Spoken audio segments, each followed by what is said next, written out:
BC సంఘాల ఐక్య కార్యాచరణ కమిటీ తీర్మానం మేరకు ఫిబ్రవరి 5వ తేదీన బీసీ సంఘాల ఐక్య వేదిక నూతన కార్యవర్గ ఎన్నికలను నిర్వహిస్తున్నట్లు కన్వీనర్ చిక్కాల దత్తు తెలిపారు. ఆదిలాబాద్ పట్టణంలోని ప్రెస్ క్లబ్ లో ఏర్పాటు చేసిన మీడియా సమావేశంలో ఇందుకు సంబంధించిన వివరాలను వెల్లడించారు. ఈ నెల 29న నామినేషన్ల స్వీకరణ, 30న పరిశీలన, 31న ఉపసంహరణ ఉంటుందని తెలిపారు.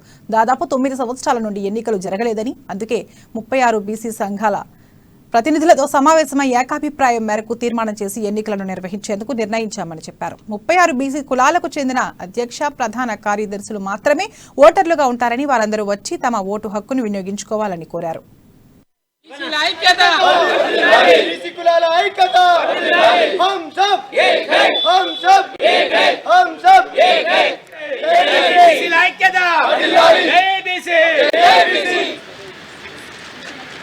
బీసీల ఐక్యత, బీసీ కులాల ఐక్యత,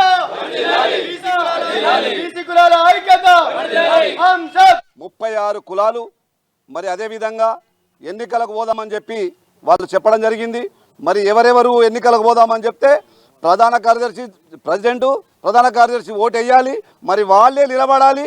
ఈ 36 కులాలలో ఉన్నటువంటి వాళ్ళు అర్హతలు వాళ్ళిద్దరే కాబట్టి వాళ్ళిద్దరే ఓటు వేయాలని చెప్పేసి వాళ్ళు తీర్మానం కూడా చేయడం జరిగింది.